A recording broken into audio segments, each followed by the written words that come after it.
Thank you everybody for joining us. It's lovely to have you all coming to our very first of our webinar series on the green recovery.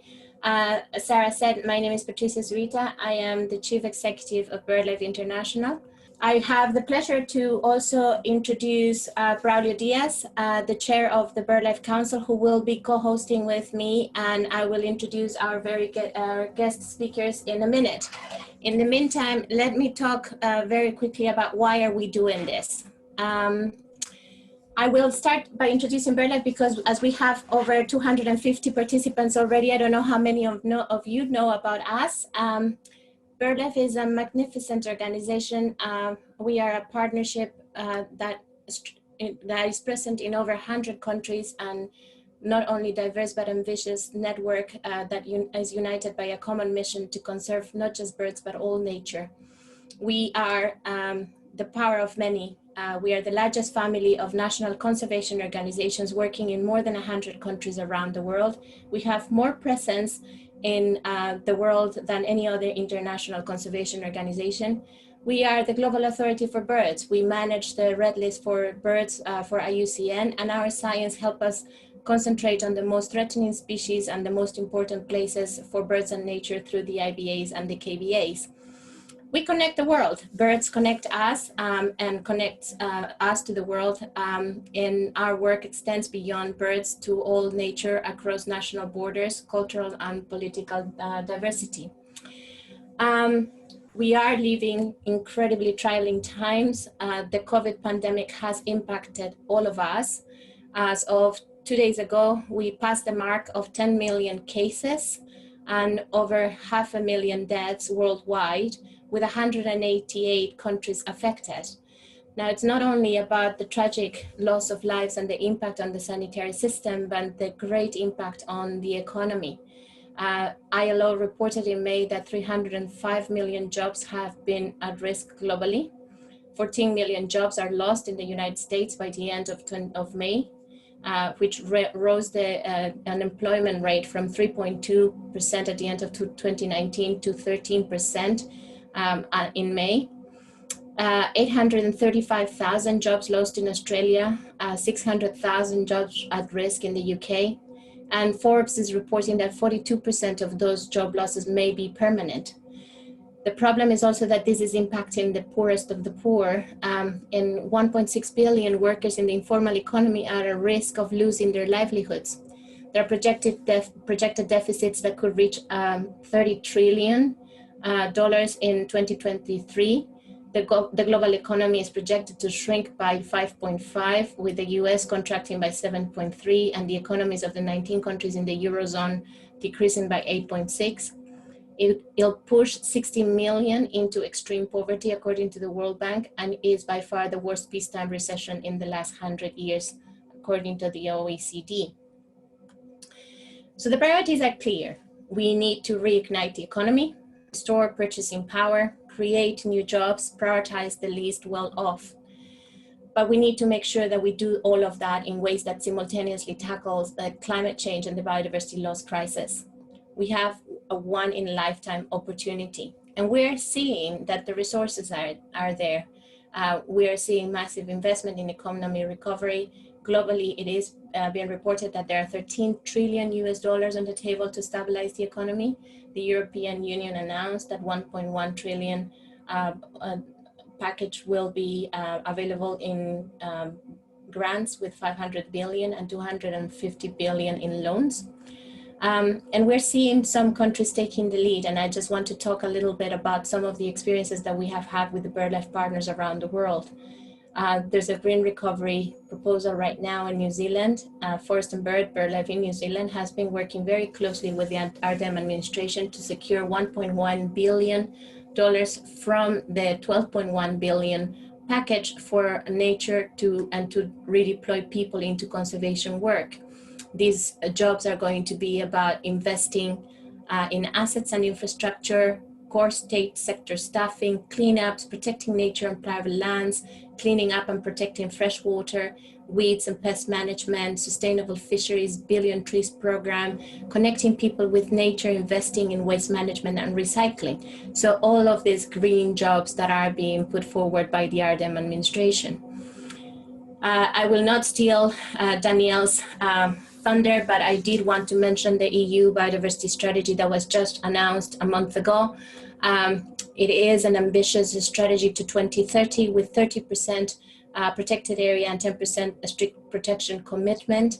Binding restoration target by 2021 for peatlands, grasslands, wetlands, forests, rivers, and oceans.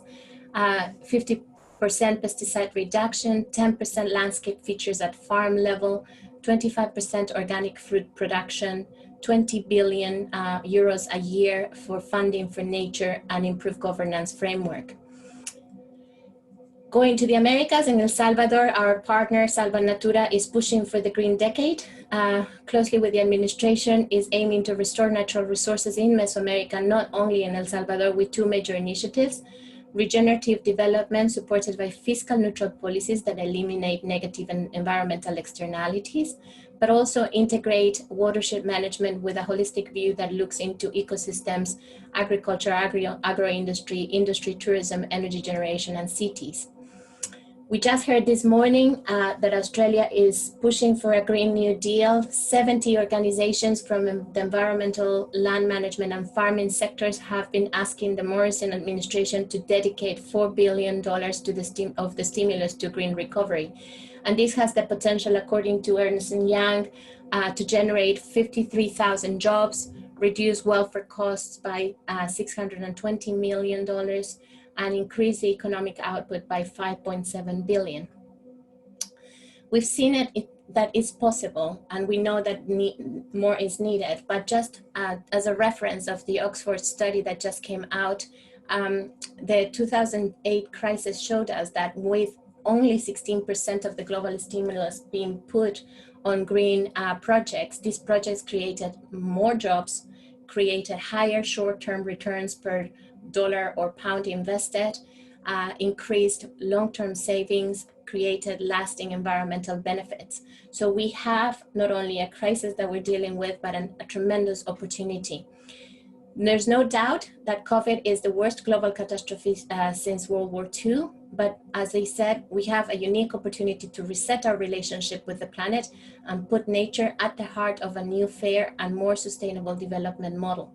This is precisely why the BirdLife family is championing right now to take the right to a healthy natural environment to the UN Declaration of Human Rights. We are going to be talking about this in more detail next Tuesday, so join us at the UN High-Level Political Forum. We believe that the right to a healthy environment is an unalienable human right, and it has to be included in the Universal Declaration. But as part of that, we are pushing hard to make sure that we can have a green recovery. We see this as a huge opportunity. We are starting this conversation. This is the very first webinar on the green recovery discussion, but we will keep having more. So stay tuned, because on July 7, next Tuesday, we will be elevating this discussion at the High-Level Political Forum of the UN. On July 30, we will bring leaders of the business world to talk about how is it possible to get the private sector to be a champion on the green recovery and the advantages and obstacles for them. And in August, we will be talking to leaders from the youth movement on their demands to have a green recovery out of this crisis. So that's why we're doing this, and we're delighted to have so many of you joining us today. Allow me now to introduce our fantastic guest speakers. I would like to start with my dear friend, Carlos Manuel Rodríguez. For those of you who don't know Carlos Manuel, he's a lawyer by profession, a politician by choice, and a conservationist at heart. He served 3 times as the Minister of Environment and Energy for the government of Costa Rica, including at this time in the government currently. He's been a pioneer in the development of payment for ecosystem services, forest restoration, ocean conservation, and decarbonization strategies. and is a worldwide expert on environmental policies, multilateral environmental negotiations, and finance for nature conservation. He's been just appointed as the new Chief Executive Officer of the Global Environment Facility. And I cannot congratulate you more, Carlos Manuel. We are delighted that you're going to be leading the GEF. You're taking all of our Poder Latino to the Global Environment Facility. Thank you so much for joining us. I would like to also introduce you, Woochong. Woochong is the Director General, current Chief Compliance Officer of Sustainable Development and Climate Change of the Asian Development Bank. Woochong leads the ADB-wide knowledge management and innovation work in various thematic and sector operation areas. He's responsible for establishing sector and thematic policies, strategies, frameworks, and operational plans, and new business lines.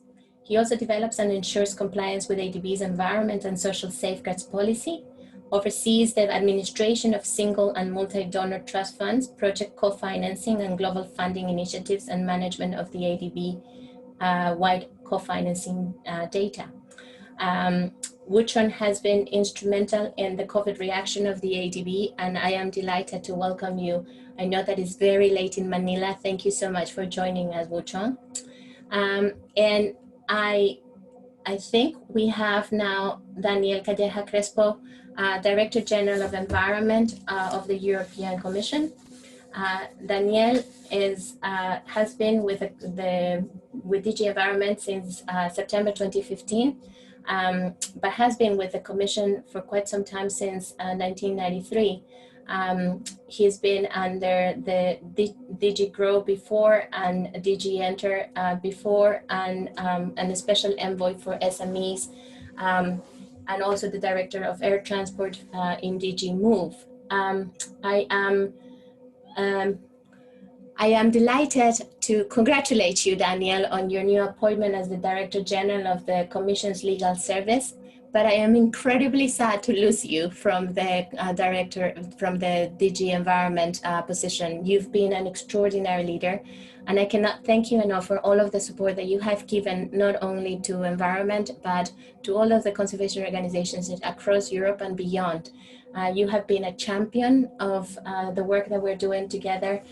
You helped us defend the nature directives. You helped us institute the Natura 2000 Day, and we put in the butterfly on the table for Natura 2000 Day. You have been extraordinary leader and visionary, pushing the biodiversity strategy and the Green Deal for Europe, and you have demonstrated extraordinary leadership and how Europe can be a leader at this time of crisis. With that, I would like to welcome all of you and open the floor for Carlos Manuel, who's going to join us. Unfortunately, he will have to leave around at the hour, but thank you, Carlos Manuel. It's lovely to have you all, and if we can start with you, please. Thank you so much, Patricia, and good morning for all of you. Good evening, Woochong in Manila. I think it's quite evident that we are on an unprecedented opportunity in history to move away from unmitigated growth at all costs, the old fossil fuel economy, global deforestation, and be able to deliver a lasting balance within people, prosperity, and our planetary boundaries. I think that our conservation sustainability community can and should be a strong actor in catalyzing solutions for the safeguards of the global environment and the people. The main issue here is how leaders decide to stimulate the economy in response to the health crisis, which will either amplify global threats or mitigate them. So they need to choose wisely. They need to choose wisely, and we need to be able to provide the science, the data, the knowledge, the way forwards, and the solutions. So the risk here is making near-sight decisions that increase emissions and continue to degrade nature in the long term. On the other hand, there is an opportunity to champion solutions that not only rebuild life and spur economic activities in the immediate wake of the crisis, but also accelerate the transition to a resilient, low carbon economies and nature-rich societies. This is the moment for all of us to rise to the challenge of collaborative leadership, using strong partnerships like the one that BirdLife has, and work together to find pathways to emerge from this emergency with a global economic reset. I think that people and nature must be at the center of this deep transformation for redistribution, regeneration, and restoration. So two things here, very concrete, are relevant to me. One is that even though nature provides and contributes to 40% of the global GDP, we globally invest less than around 0.005% of the global GDP in nature conservation. As of today, we are investing around 40% of what we should be investing in the climate transition to achieve the 1.5. And in terms of nature conservation and biodiversity conservation, we are mobilizing resources of around 20% of what we should be mobilizing today. And let me share some of those numbers. Today, we should be mobilizing $1.6 trillion to be on the pathway to the 1.5. And actually, we are mobilizing around $546 billion. 80% of the $546 billion are resources that are being invested in the transportation and energy sector, mainly in industrialized nations. Even though nature is 30% of the climate solution, very little is invested. Less than 2 or 3% of the global climate finance is invested in nature-based solutions. In terms of nature conservation, we should be mobilizing today around $140 billion. And we are basically mobilizing annually around $82 billion. But the biggest problem is what the OECD is telling us, that annually we invest around $500 billion in potentially harmful investment to biodiversity. So this is the broader financial landscape that we have in front of us. So there is no excuse in terms of arguing that we don't have the financial resources to fully mobilize what we had agreed in the multilateral agreement that responds directly to what the scientific community is telling us. Basically, in a very simplistic manner, the scientific community has told us be on track for the 1.5 and protect 30% of the land in the oceans by 2030. The return on that investment is high, not just in economic terms. For every dollar that we invest in nature conservation, in climate change mitigation and adaptation, there's a return of around $8. And the other big benefit is in terms of human well-being.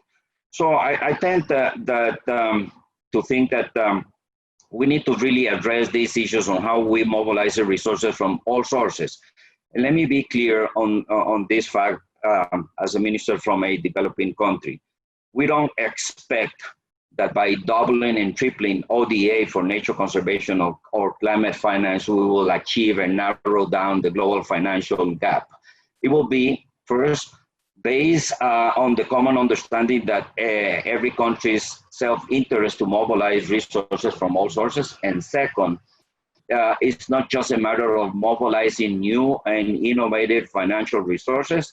It's an effort that goes in that direction, but at the same time, we need to do an effort to defund all of those activities that contribute to climate change and the loss of nature. Today, we invest 142 times more money in activities that generate tropical deforestation than what we invest in forest conservation. As simple as 80% of that is, agricultural policy, coming from the agricultural sector, agricultural policies. So the finances of sustainability is twofold. One is to mobilize non-fiscal resources to understand countries that is in their own self-interest to do better domestically, but at the same time do the very complex but fruitful effort to phase out perverse incentives, perverse subsidies, and most importantly, those public and private investments in oil and gas and extensive agriculture that is generating climate change and the loss of biodiversity. The other field of work that we need, Patricia, to really address is kind of an area that is kind of very hidden to the political discussions. And I think once more, Europe and other countries are leading on in this process. And for me, it's very simple to explain it. We cannot do the leap forward in terms of our sustainability aspirations with the same institutional framework that in first place created the problem. How we governments has organized ourselves in ministries and agencies. And I will refer to the Costa Rican case. You present me as the Minister of Environment, but people doesn't realize that I'm also the Minister of Energy, the Minister of Mines, the Minister of Ocean and Freshwater in Costa Rica. I don't have a Minister of Energy and Mines to fight with, as normally happens all over the planet. We've been able to overcome the traditional classic separation of agencies within natural resources and non-natural resources. Costa Rica has just one agency that overview all natural resources, being renewable or non-renewable. And this has gave us a lot of very positive outcomes. One, Costa Rica today is 100% green in the electric sector with renewable energies. And this is correlated to the fact that energy and environment is in the same agency. We plan together and work together with a holistic approach. And the other element, we've been able to revert the rate of deforestation. We have twice much more forest than 30 years ago, and that is because we've been creating and investing in a public agency that works and sees the landscape in an integrated manner. And I think that this is another element that we need to bring into this discussion. Those two are two topics that we need to really address if we are serious in making the best of the opportunity for a new normality. A new normality is not just an ethical imperative, is a strong restructure of our public agencies and a smart way to mobilize resources. I would like to finalize these first remarks, Patricia, by saying that we got this very complex, difficult pandemic, which is bringing our countries into a economic recession. That economic recession will increase public and social unrest.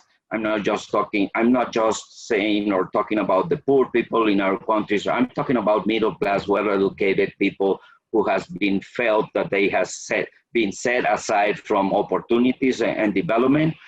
That social unrest will put in the line our democracy, our democratic systems, and our institutions. And I'm really, really concerned that political changes will be promoted by populist movements that we have seen all over the world, and this is a huge threat.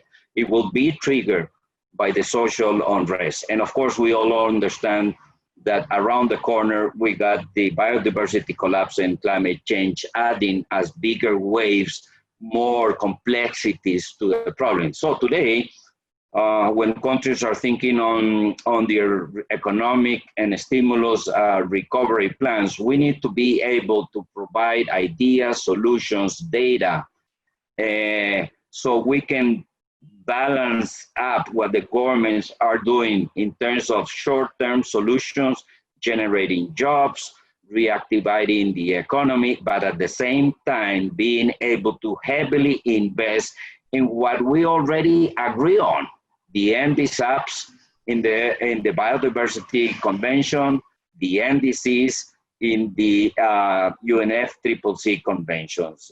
So the balance within the short term and the mid-term investment is an imperative. And I will finish by saying, Patricia, that last week I had one of the best days in my life as a minister, when the IMF mission to Costa Rica, which is working on how the IMF will help Costa Rica deal with our economic crisis, invited me to the meeting so we can talk on how IMF recovery plan negotiations with the government of Costa Rica will accelerate the implementation of our NBSAP and our decarbonization plan. Now, that was great. I mean, that was fabulous. That is what we need to see from the multilateral agencies as a responsible role in supporting countries to deal with their economic recession, at the same time that they help us do the transition towards a different consumption and production pattern. Muchas gracias, Patricia. Carlos Manuel, muchísimas gracias. Thank you so much. That was amazing. So if we can go to the other side of the world and start with Woochong, can I get you to unmute your mic and give us 10 minutes of your wisdom? Yes, thank you very much. Oh, sorry. Can you hear me okay? It's great to see everybody. And good morning, good afternoon, and good evening to everybody. And it's a pleasure to be here. And this virtual meeting is incredible because I'm getting to see all the old friends and new friends as well. And speaking of seeing people, this collaboration and partnership are vital to making things happen. And so I would like to thank BirdLife International for convening this important dialogue and for the information shared by Patricia, as well as Carlos Manuel, and congratulations again for as a new appointment as a GF CEO, and thoughts shared by other people as well. So this current situation in Asia and the Pacific region, so what's happening in terms of economic and social impacts in our region? There are 3 points. First is that no one has been spared. ADB has been decreasing its growth projections for all of our developing member countries. And second, most countries' economies are expected to contract this year. And third, some of the contractions will be very large, ranging from -4% in India to double-digit contractions in tourism-dependent economies like Fiji and Maldives. The only reason the ADB still may project developing Asia as a whole to grow slightly at 0.1% this year is because China is still expected to grow slightly by 1.8%. So how are the countries responding? The policy responses in Asia and the Pacific have been very large, varied, and multifaceted, with direct support to incomes being the biggest component. These massive increases in public spending, combined with the collapse in physical revenues as economic activity weakens, means it will be more challenging to find room for green investments like clean energy and climate resilient infrastructure. So COVID-19 has brought attention to the fact that our collective health and well-being depends on a healthy environment. And One Health approach fosters collaboration to address the complex interconnections between the human, animal, and environmental health. So the major disruption caused by this pandemic gives us the opportunity to take a short-term and mid-term actions that can set the foundation for the transformative changes needed to avert the larger climate and biodiversity crisis we face. ADB is developing recommendations for priority investments and actions by our member countries, which can take to achieve the green recovery. I will highlight 2 key examples. One is that the countries must continue to develop and enforce environmental regulations to prevent wildlife trade and further damage the ecosystems. This should be underpinned by developing sustainable land use plans and designating and enforcing protected areas. Another important one is to build on the air quality improvements we've been seeing during this current quarantine, we can continue to support remote work and designate green walking and biking paths. This can be scaled up with investments in IT, sustainable transport, clean energy, and green urban development. So what can ADB do? ADB is committed to support the bold action that is needed by playing a leadership role in facilitating a green recovery in the region. ADB has committed additional financing of $20 billion on top of what we normally lend in a year to support its member countries' COVID-19 response measures, and is now determining how we can help design the next round of stimulus packages in line with green recovery principles. We will continue to engage our member countries to prioritize environment and climate change and country partnership strategies and design both public and private sector green investments. A few recent examples include supporting ecologically sensitive infrastructure such as nature-based tourism development in Mongolia and addressing wildlife crime in the Philippines. ADB can especially add value by building bridges to work across sector silos to develop holistic solutions, given our internal mechanism to work in a more multi-sector way. ADB will also share knowledge, facilitate dialogue, and build partnerships with key stakeholders to promote green recovery. And there are many immediate and longer-term recovery actions governments can take to promote ecosystem protection and restoration. First, I think the key is to focus on preventing another zoonotic disease from locking down the planet again through increased enforcement to reduce poaching, trafficking, and habitat destruction, as I mentioned earlier. Second, we can share evidence linking loss of biodiversity and ecosystem degradation and illegal wildlife trade to outbreaks of zoonotic diseases, as well as the effectiveness of nature-based solutions. This can be done leveraging current interests with effective communication tools and champions, such as the Blue Planet 2 TV program by David Attenborough that has been credited with a 53% reduction in single-use plastic usage over the one-year period. For longer-term recovery, we can grow more food in urban and peri-urban areas to reduce pressure on more pristine areas and invest in nature-based solutions and green infrastructure, such as nature systems to manage flood risks. We can also make cities more livable through urban greening and open space, with tree planting and non-motorized transport options for cleaner air, cooler temperature, and better health. So the importance of green investments was well known even pre-COVID. So to catalyze real change, we need to push for transformative rather than incremental changes. We need to do this in a multidisciplinary way, as in the One Health approach. To accomplish this, we need to leverage the emotional reactions we had during the lockdowns to see blue skies and wildlife bounce back, and the realization that inequalities need to be addressed because we are all in this together. This emotional piece is a key motivator to fuel a transformation. We also need to recognize the barriers. Many governments are overwhelmed by the crisis, and some had low capacity even before the crisis hit. An economic argument can be made. They need to invest in a green recovery or keep paying the huge cost of reacting to crises. But it needs to be tied together to bigger long-term vision of solving the climate and biodiversity crisis. These crises will make COVID-19 look tiny in comparison, but they will be drawn out over a longer time period, so it is more difficult to get people to see the urgency. Other barriers are short-term thinking and vested interest in maintaining the status quo. To overcome these, we need compelling communications and champions, as we mentioned earlier, and a wide range of partners, especially groups, and that includes the represent communities that are more vulnerable and depend on natural resources on their livelihood.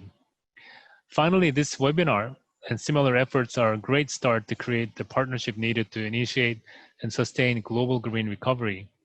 ADB is excited to be part of this effort and leverages the relationship and convening power, having worked in the region for the last 50+ years. So together we can influence policy and systemic change without the world focusing on the most vulnerable. And we must not let them down during these very uncertain times. We are committed to working with all of you to build back together, to build back transformatively, and champion recovery that is green, blue, and sustainable. Thank you very much. Thank you so much, Woochong. That was absolutely fantastic. Let me switch gears now to Europe. Daniel Calleja, what can you tell us? You have to unmute your microphone, but what can you tell us from your visionary leadership with the biodiversity strategy and the farm to fork strategy in Europe? Well, first of all, I would like to thank you very much for inviting me to this very exciting discussion. Big word of thanks to you, Patricia, for your leadership and for your very kind words of introduction.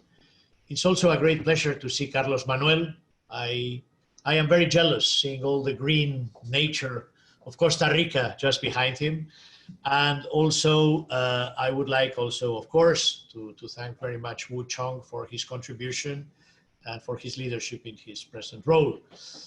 I think in Europe, what I could share with you is, I think, a certain number of key messages. The first one is that even before the coronavirus, we all know that we were facing a very, very serious planetary crisis. And I think it has been mentioned by all of you. No one denies the realities of global warming and climate change.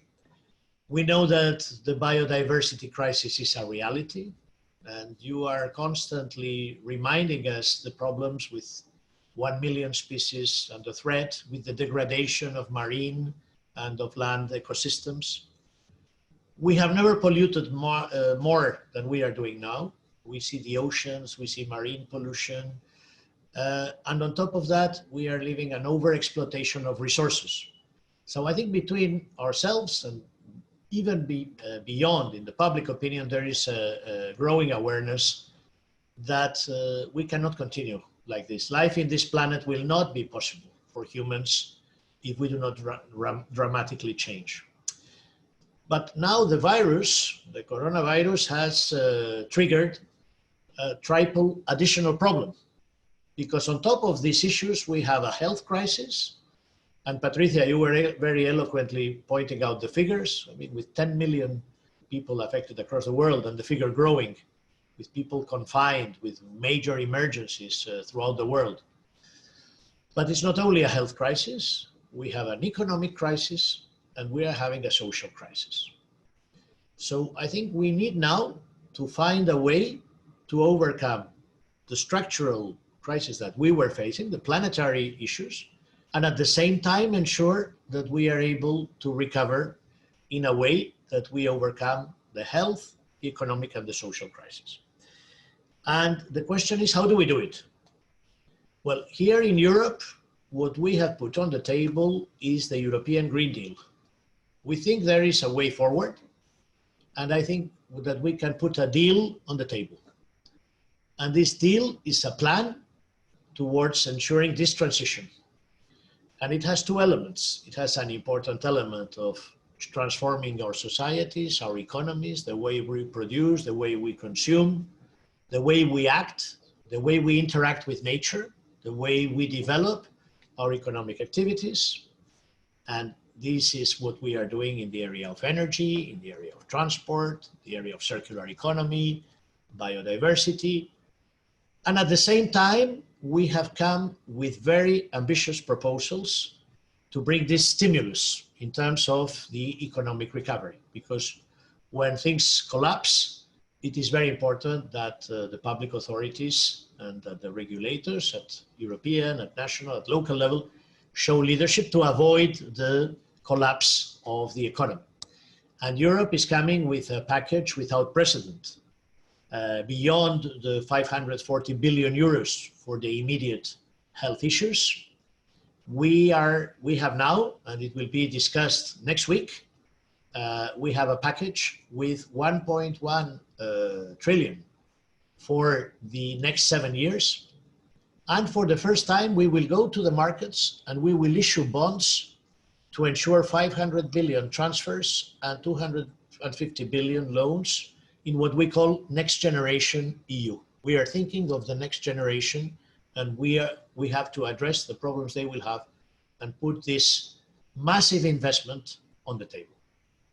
Now, all this investment, all this effort will not serve any purpose if we invest in the sectors of the past. And I think Carlos Manuel was saying this very, very clearly, and I can only echo his words, and you were also referring to it, Patricia, and also Woochong. We need to make sure that we do not make the mistakes of the past. If with all this stimulus across the world, we go back to invest into the sectors of the past, we will not only fail in our success, in our efforts to come over the crisis, but if we reinvest in polluting activities with no future, apart from all these investments, we will then have to clean up the mess. And if we are thinking of the next generations, this is something that we cannot afford. So the recovery has to be green, or it simply will not happen. And here I would like to stress how important is within this strategy our biodiversity strategy, with which we came only some weeks ago, which is the Biodiversity 2030, which we call bringing back nature into our lives. Why this title? Because sometimes we have the impression that we take nature for granted and that we don't realize that there is a progressive degradation and that in many cases there is a loss that can be reversible. So we need to bring it back into our lives and we need to put it at the center. Our Biodiversity 2030 strategy is a comprehensive, ambitious, long-term plan for protecting nature and reversing the degradation of ecosystems. And in the post-COVID crisis, it aims to build our society's resilience to future threats, such as climate change, forest fires, food insecurity, disease outbreaks, protecting wildlife, and fighting illegal wildlife traffic. And I think the virus crisis has again shown how important it is for us to have healthy ecosystems.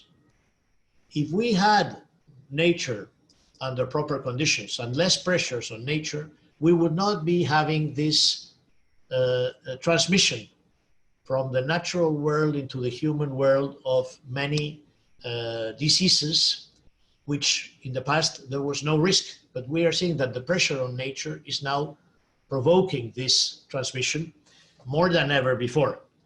So we need to build this resilience, and our biodiversity strategy is based on 4 concepts. The first and most important thing is protection. And this has also been mentioned.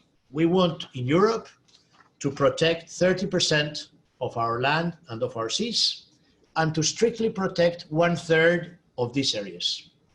It is essential to cover very high diversity value, and this is very important for mitigation and adaptation to climate change, including all primary and old growth forest. And we need to have proper management plans in place in Natura 2000 and in all protected areas. It's not sufficient to designate, manage, and implement these plans. Protection. Second big idea is restoration. We are going to propose for the first time in history a legally binding instrument with legally binding targets, which we will propose next year to ensure that we restore many of the degraded ecosystems that we have. Across the European continent, coastal areas, ecosystems all over the place, land and seas, there will be legally binding targets to be achieved. And we would like to put the objective of no deterioration of any protected habitats and species by 2030, and the trends to be positive for at least 30%. This is very, very ambitious, but we need to go in this direction. Organic farming, we want to achieve by this date 25% of organic farming. Landscape features, 10% in agriculture. 50% reduction of use and risk of pesticides, reduction of pollution of fertilizers by 50% and by 20% of their use, plant 3 billion additional trees respecting ecological principles, an initiative to reverse the decline in pollinators, and we would like to restore 25,000 kilometers of free-flowing rivers and halve the number of red list species threatened by invasive alien species, plus reduction of damage to seabed and bycatch. So it's a very forward-looking, ambitious strategy. It was subject of very intense discussions within the Commission. It's protecting, it's restoring, it's mainstreaming, but it is also financing, because we want to mobilize 20 billion euro per year for biodiversity. This is within the EU, but there is a second very important element. Europe would like, with Costa Rica, with the civil society, but also with like-minded partners who form part of this ambitious coalition, to move for a big global agreement in Kunming. The Aichi targets come to an end. We need ambitious global international targets. We would like Kunming to be a Paris moment, where we would have a legally binding agreement for biodiversity with global targets, with national commitments, with monitoring, and with financing. And we are also ready to support, through our development cooperation, efforts in third countries. We are, for example, we are speaking about a Natura 2000 network for Africa. We would like to support investments in nature to avoid deforestation across the world. I think Kunming is an opportunity that we cannot miss. So, to conclude, I would like to say, from all the discussion, I think there comes a very clear message. And for me, the message is that business as usual is clearly not an option. The second point is the urgency. We need to act urgently. We cannot say, well, we solved this and then we will do that. And then, no. I think we have to have a comprehensive approach. We have to mainstream. We have to ensure that the low carbon, resilient, forward-looking biodiversity and sustainability as a whole forms part of all the policies. It will be very difficult. There are trade-offs and difficult choices that will have to be made, but we have no choice, because at the end of the day, it is our future in the planet which is at stake. And for us, for the European Union, we are convinced that the green recovery, that the green transition is the only way forward. And we would like to share this agenda with the rest of the world and work constructively towards an ambitious global international agreement. And at the same time, we wanted to show our commitment to say we will also try to lead by example and already in Europe start doing things, because we are not doing this just to teach lessons or to say we think this is, no. I think it is in our own interest and it is in the interest of all the countries in the world to go in this direction. So looking forward to working very, very closely. The months ahead are going to be crucial. It's not just a diplomatic negotiation between countries, between ministers. We need to mobilize civil society. Young people are telling us, what are you doing? What future do we have? We need to mobilize business, because increasingly business are realizing the benefits of this. Social partners, and we need to really carry this forward with your support, with what we would like to have a kind of huge climate pact or sustainability pact, move this forward, and we are very happy to contribute in all the events and in all the opportunities that will come ahead of the CBD COP. Thank you very much, and it is a great pleasure to see you and to have this discussion with all of you. Thank you, Daniel, and thanks again for all of your leadership all these 5 years. We're going to miss you terribly, but we will be working with you in your new position with the legal service of the Commission. Let me switch gears and get Braulio to start with the questions. There are a couple of really interesting questions, Braulio. If we can start with how can we get all of these fantastic strategies into reality? Okay, Patricia. Hello to everyone. thank you for the very good interventions from Carlos Manuel, from Woochong, and Daniel, and Gilles. I think one of the questions I would like to put to you is, you all said that we need to be transformative. And I think one of the challenges is how to scale up the response. So there's a lot of good initiatives out there, but not sufficient. So how do we scale up the actions? So a question to you all, and maybe we can start with Carlos Manuel because he will have to leave, is how do we get the sufficient funding to really scale up the actions? Where is that money going to come from? And how do we mobilize the financial sector and the business community for the new deal that we hope to adopt at COP15 of the CBD?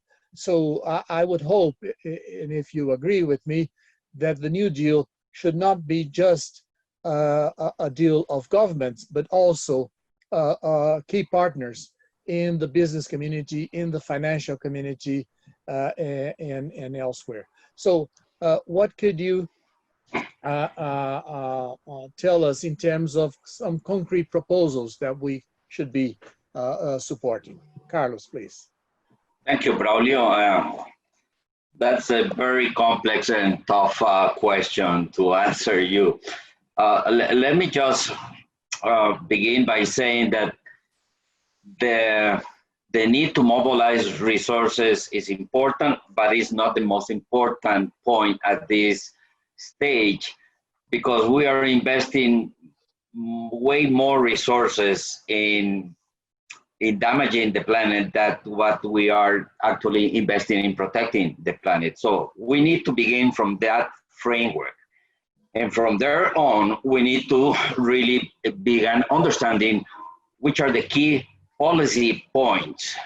And 2 points here are extremely important for me to talk. One from the public sector and one from the private sector. One is we'll never do the leap forward in terms of mobilizing resources and phase out the perverse policies if the national accounting systems continue to be a traditional one. And this is key, very important, because policymakers use the best available economic information to develop policies and to develop national development plans. If the national accounting system is not reflecting the good and negative things that we humans do with nature, we'll never be able to have an impact at the scale level. The other next level of political challenge is associated to the fiscal tax systems. The fiscal tax system responds to the old vision. We need to move forward towards greening up the tax policies in our countries. Pollution is free, it's not taxable, and we tax all the positive activities that we generate at the economic level. So we have a not so positive policy in terms of taxing productive activities at the same time that we continue polluting the environment, polluting the air and the water and the ocean, and destroying our forests. That should be reflected not just in the way we do the national accounting system, but as well should be reflected in a green tax reform. And this green tax reform is a complex one because the financial authorities are very much used to have a stable income out of that. In Costa Rica, we have our very ambitious decarbonization plan. And when we were working on our decarbonization plan, we found out that our taxation system is totally carbonized. If we want to decarbonize our economy, we need to change dramatically the tax policies. 21% of the tax income, fiscal incomes, are related to the fossil fuel industry. So there will be a huge gap there. So how do we do the transition is something that we are working on. And with respect to the private sector, I think that capital markets and banks must shift towards green finance. And this is evident, but it's complex. But I see the first tendencies of a change from capital markets and banks associated to their interest to defund the oil and gas industry, and that is fabulous and great, and I think that's the way forward. So we need to be able to see capital markets and banks being able to shift to green finance. As those things happen, we will begin balancing up the global public and private investment in the right direction. On the other side, I want to reiterate the fact that we will never achieve our nature and climate targets if we tend to believe that the North is going to fully finance that agenda. We know that this is politically sensitive. I strongly believe that the North can do way better than they are doing in terms of assigning resources for climate and biodiversity in their ODA policies.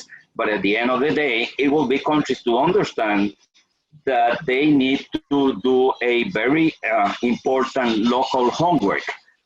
And to begin to explain a little bit more on detail on this, countries developing, or most countries of the planet, they don't have track on how much money they are locally investing in nature conservation and in climate change. That there is no biodiversity expenditure reviews being done at the country level. If you don't know in a country, and this is the case of Costa Rica, how much we are investing in nature conservation and climate change, you will not have a plan on how to optimize those resources and be able to narrow down the gap between what we are investing and what we need to invest in order to achieve our MDSAPs and NDCs. So that's a very simple homework. And I will finalize by saying that this is a great opportunity to really be serious in talking about a carbon tax. And particularly what I call the tropical carbon tax, a mechanism by which we can be able to develop an innovative financial source of resources for nature conservation, following the Costa Rican case, following the Colombian case, which are two countries that are working on that, developing a payment for environmental services at the local, national level based on the fact that there is no formal international carbon market. And the one that is there, which is a voluntary one, only pays $5 to $7 per ton of forest carbon, which is not close to be able to reflect the cost of opportunity of doing cattle ranching or extensive agriculture. So this is the moment to take bold decisions on how do we create innovative financial mechanisms at the local level. Thank you. Thank you, Carlos. And I cannot agree more with you that each country needs to do its part of the job. And as you mentioned, I like to refer to an initiative by UNDP called biodiversity financing that is currently supporting some 30 countries on how to tap on new sources of domestic funding for biodiversity. So I think we need to upscale these experience and build on the lessons learned. Woochong, what would be your reactions to this? Sorry, I got kicked off a little bit, so I missed the part of the conversation. So what is the question earlier? So the question is, where do we find the money for the new investments that are needed? How do we scale up these investments so we can really be transformative? And how can we best engage the finance sector and the business community? Okay, thank you. Yeah, so that's precisely the question we're struggling with in ADB. We have, we've been increasing our investments into public sector quite a lot over the last 15, 20 years. And we realize that at the end of the day, the public money will make it into the right use of some sort in this space as well. But in order to make a transformative change into investing a huge amount of money is to mobilize private sector. And in our new strategy 2030, which goes to 2030, we are tasked to increase our private sector lending from about 10% to 30%. So this is where we have a lot of partners working in this space, ourselves, the World Bank, GF, AIB, and others. And we don't see each other as competitors, but we want to see each other as partners, so that we can jointly create the space for the private sector to come in. So this means we need to do quite a bit of enabling environment effort, both in terms of the policies and frameworks, but also to be able to design projects and make them bankable, so that private sector can come in. And at the end, they need to make money too, right? So without a proper due diligence conducted, we will not have the bankable projects that's ready for investment. So, everybody in this space need to work together with a vision to make all of us, for example, our bank, our annual lending is about $20 billion, but we have to turn ourselves into $100 billion by crowding in private sector money. Thank you, Woochong. And of course, one of the challenges is how to attract investments for sustainable initiatives and activities linked to nature conservation, restoration, and sustainable use. But that has to be competitive against the traditional activities, which are heavily subsidized. So how can we deal with this? Daniel, how can you help us with insights? Well, I would like to say there are a couple of things. I would agree with what Carlos Manuel and Woochong have said. I think it's extremely important to integrate into the accounting systems natural capital to price pollution, and I think to price the externalities, it makes economic sense. When we talk about money, the first thing we see is, there's going to be a lot of money needed. Where is it going to come from? And I think, as Carlos Manuel was saying, it's not just putting more money in, it's about also stopping money which goes into unsustainable activities. There are still huge amount of money given to subsidies into activities that are not sustainable. And we could save a lot of funds that could be redirected to sustainability. I think there are two things which are essential to get the private sector into the picture. The private sector needs predictability.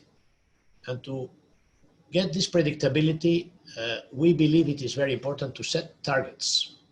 Because when you have targets, and you have them, and they are ambitious and they are long-term, then there is time to invest, to planify, and to get the return. So we think it's extremely important to have a certain number of key targets that can be adopted.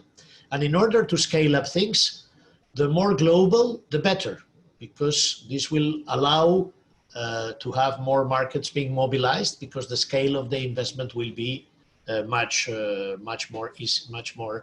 wider and much easier to mobilize. The second thing is, we know the situation of the public budgets. And now we know all the efforts with the virus. This is why it's so important that this public money goes into sustainable activities, into the green economy. But then there is something else which is very important in order to attract the private investment. And this is what we are calling in the EU sustainable finance. We have developed a taxonomy. We are classifying the activities in order to say these are the green activities where you really get the right benefits. This has been done after many months of work with experts from the financial system, from companies, from civil society, to try to get an agreement on what are sustainable activities, what are the green investments, because we have to avoid greenwashing. Second thing, which is also very important, is to have common standards for green bonds, standards for new financial products, so that we can mobilize and make the financial sector interested. And I have to tell you, they are extremely interested. And they are extremely interested for two reasons. First of all, the clients and the investors want this increasingly. Second, there is much higher risk if you invest in fossil fuels or in the industries of the past, because you will have much more, and you have to manage risk, financial risk. You have a higher risk in those sectors. This is why many, at many levels, including financial institutions, the EIB, the European Investment Bank, which will be Europe's climate bank, from next year, it will stop investing in fossil fuel projects.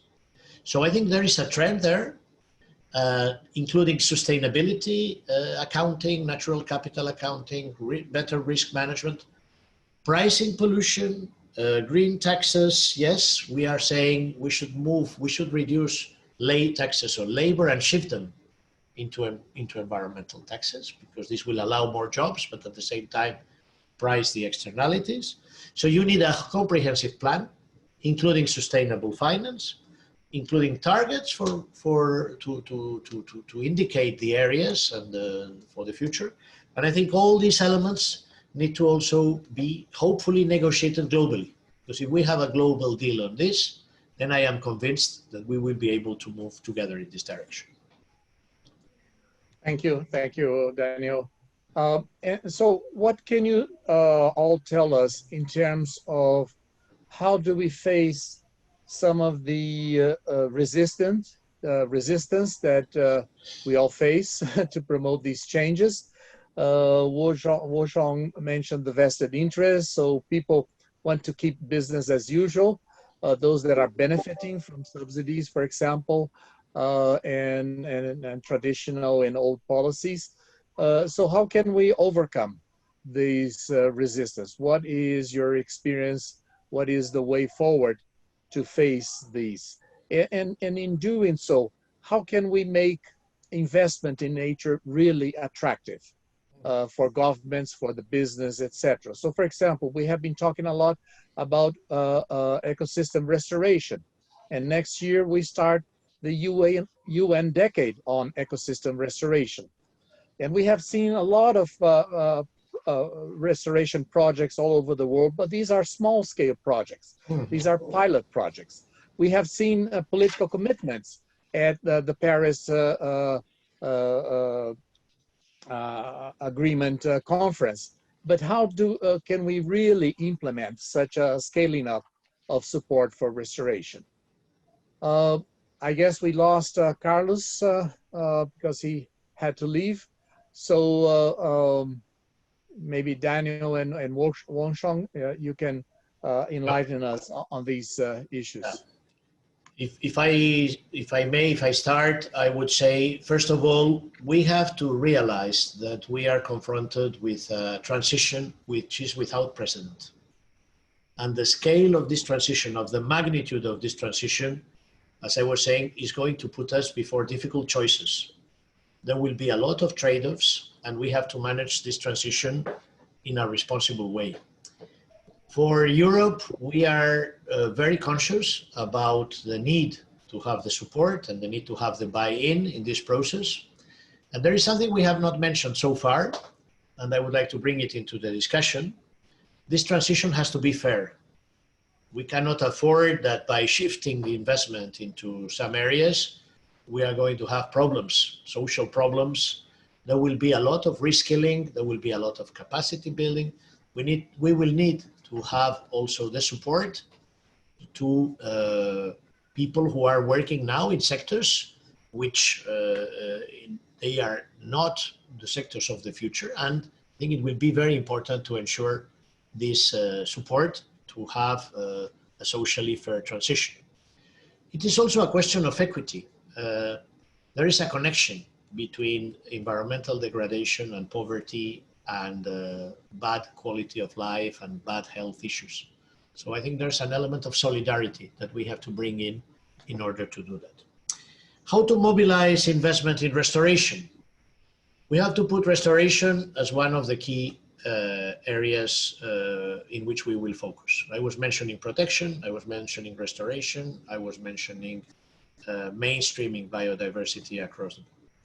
Investment in restoration is sometimes, I would say, even without, probably one of the best ways to fight and to be prepared for climate change. When you see the degradation linked to climate change and the preventive measures that can be taken if you have healthy, properly restored ecosystems, I think everybody understands that this is investment into our future, that healthy ecosystems deliver significant economic benefits.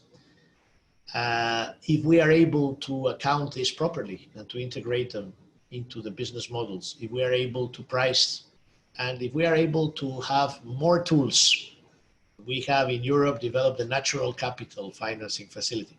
It has not worked yet at the scale that we would like. So I think there's a lot of work that we need to do with the financial sector, but also with the business sectors.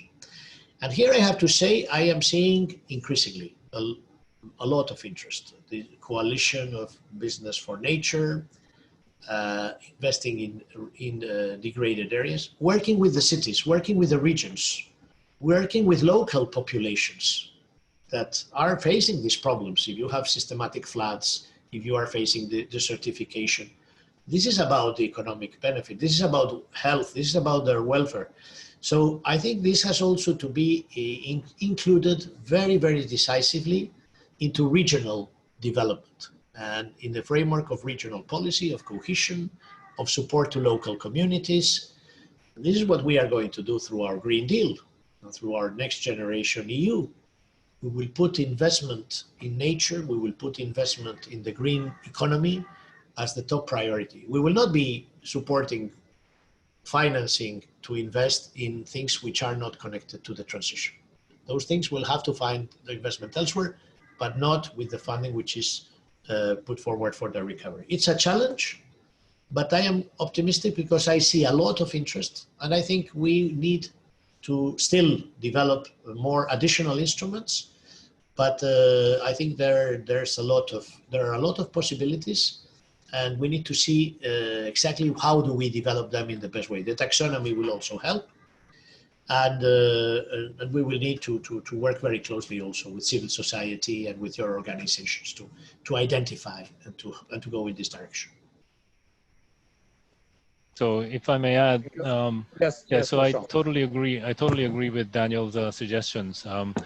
But in addition to that, there are a couple of more things that we can do, which is something we've been doing for a while. And the regional cooperation is also very, very important for the neighboring countries to see this restoration as a joint regional public good program. And restoration is one thing, but also, by properly coordinating investment across the borders, we can make more efficient use of existing power generation, for example, so that there's no need for new generation, which would reduce the need for destroying forest or degrading the wildlife.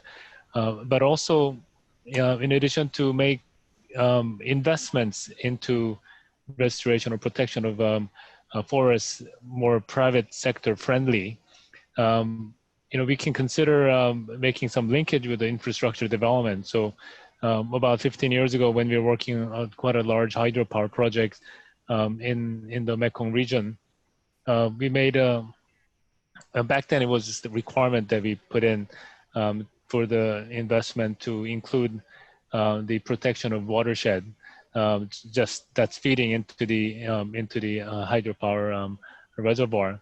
But if you think about it, that's from the private sector. It's not just being nice to the environment, but also it ensures that there's enough water at the end of the day in the long run during the PPA period, so that they can continue to generate electricity. So, we have to put some sort of value into protection so that they get some private, concrete value out of in protection. So I think we can think of more such cases like that in the future. Thank you, Woochong. I'm looking at some of the questions we're getting from viewers. So one of the questions sent by some of the viewers is about green jobs. What is the role you see for green jobs in this transformation that we need to see in the green recovery. And again, in terms of transformation, Carlos Manuel mentioned the need for institutional changes. And I would like to ask you about whether or not we need some new financial mechanism and institutions for biodiversity. So the CBD has a chapter, Article 21, calling for a dedicated fund for biodiversity, a global fund for biodiversity, and that was never created. And we have the GEF, the benefit of the GEF, but the scale of the funds available to the GEF are not sufficient to face all the needs that we have in developing countries. So what would be your remarks on the need of new financial mechanisms and the role of green jobs? Daniel. Well, two very good and very important points. Regarding the green jobs, we are seeing increasingly that the sectors which are contributing to create more jobs and more opportunities are linked to the green economy. In Europe, we are seeing a huge development of activities linked to the circular economy, not only to renewable energies, but to recycling, to reusing, to investments linked to nature, to biodiversity. I think there are new opportunities coming every day, and I think green jobs are the future. They are sustainable jobs. And you can also find them in traditional sectors by redirecting the activities into more sustainable, because you can have also for traditional sectors, we are not talking only about high-tech, very sophisticated jobs. No, every company, every SME in any sector can benefit from the green economy by simply striving to be more sustainable. Because by being more sustainable, you are also being more resource efficient, you will pollute less, and you will be more competitive. So there's a very attractive also economic story behind the green economy. And the whole idea is that the jobs of the future are green. We want to decarbonize our economy and shift from an inefficient model, linear and polluting economic system. The only way forward is this transition. Then the second question is also very interesting because it has to deal with the governance. How do we ensure that we have a more effective governance? And I think this is one of the issues that we will have to negotiate in Kunming. The Aichi targets come to an end. We did not meet them. What are we going to do? Are we going to extend them till 2030 and continue in the same way? I think it was Einstein who said, if you continue doing things in the same way, don't be surprised if you get the same results. So I think there has to be a moment of change. We need to review what we are doing. We need to have ambition, and we need to address the governance. And the governance is very important because it has to do with how we are going to organize ourselves to be more efficient in biodiversity.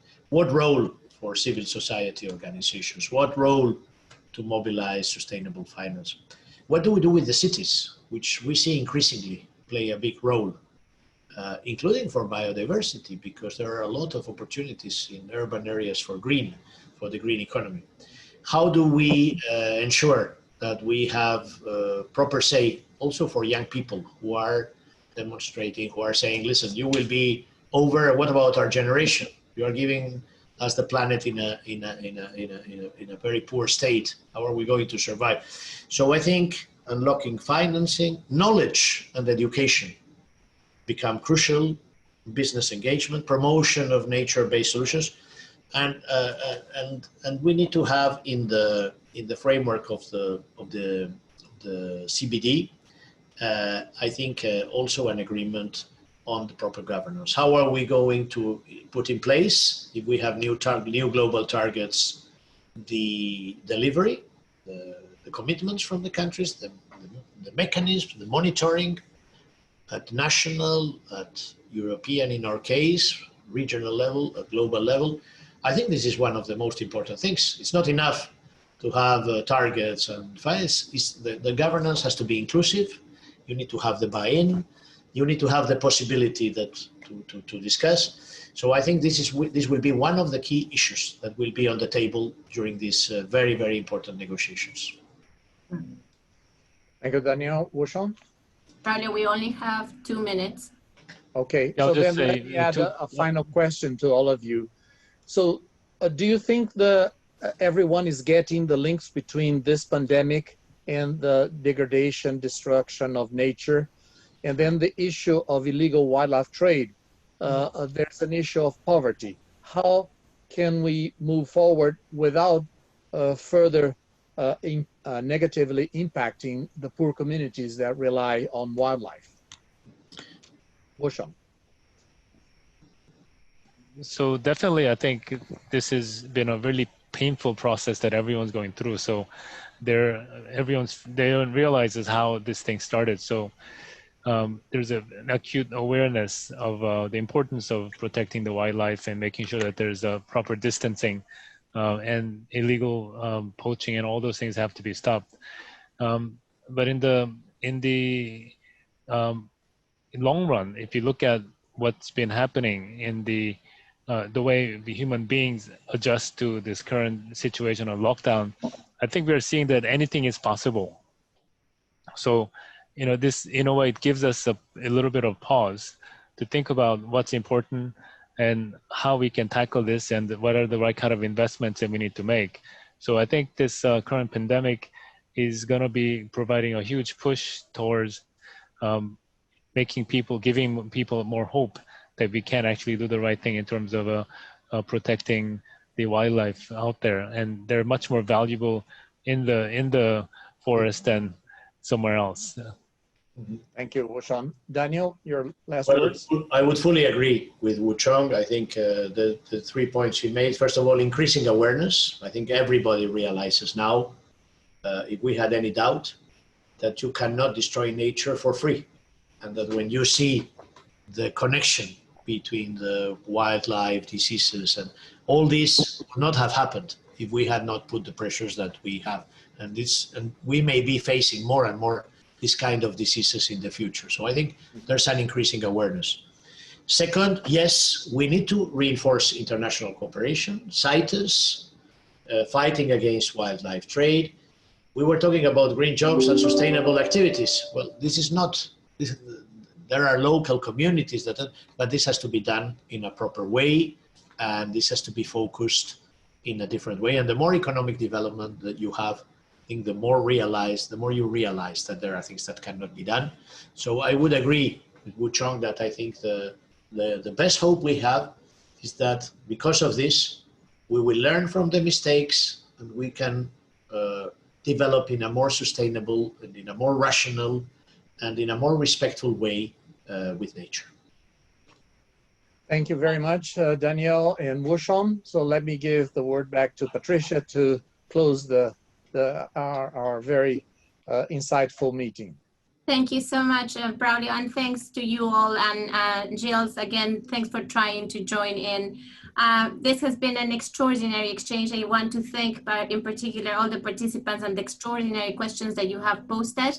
We are recording this session, so we will make it available, and we are figuring out how can we respond to your questions on the post that we will make available on YouTube later. As I said, please stay tuned. We have 2 more webinars coming up in July, the next one on Tuesday next week at the High Level Political Forum of the UN. We will be sending the links very quickly. And also on the 30th of July with leaders of the private sector. You heard a lot about the role of the private sector in this discussion. We're going to be asking them, how can they make it happen? I would like to thank again Daniel, Woochong, Gilles, and Carlos Manuel for being so kind with your and generous with your time.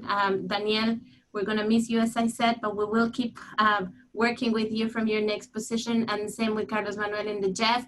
The only thing that I'm going to say is please support the campaign on the One Planet, One Right. We need to recognize that a healthy natural environment is a right to the world, that we need to protect our planet, that it is the time for us to reinstate our relationship with nature. So with that, thanks so much for all your support. Thanks so much for a fantastic conversation. Braulio, thanks so much for moderating. And we'll see you next week on Tuesday and then the 30th. Have a wonderful rest of the afternoon or evening in your case, Woochong, or the rest of the day for those of you who are signing in from the Americas. We really appreciate it. Thanks.